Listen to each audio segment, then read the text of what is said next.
Okay.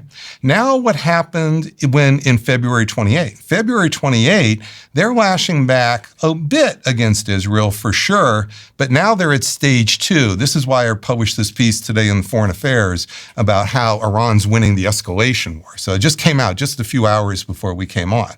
And what's happening here is I call it horizontal escalation, because what they're doing now is they're using drones, mostly a few missiles, but mostly drones. This was almost all missiles, no drones. And they're using their drone capacity, which they have a lot of, and it's precision. These drones are like precision-guided weapons. They go right to the target.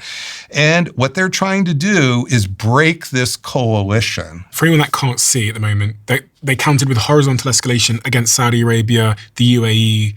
The coalition that had been formed against them, they're trying to break the coalition, you see.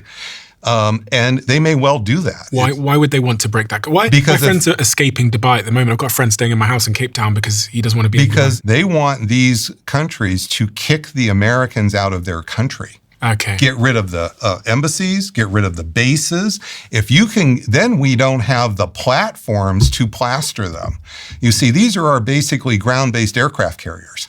I thought they were attacking Saudi Arabia, for example, because that will make Saudi Arabia call Trump and say, listen, stop, please, we're losing our tourism, we're shutting our airports. Well, they are threatening the tourism, hitting the economic nodes, they're hitting hotels, they're hitting the airports. What they are trying to do is by threatening tourism, which varies from 5% to 10% of the GDP of these countries. This is not trivial amounts here. They're basically trying to drive wedges between these countries and America.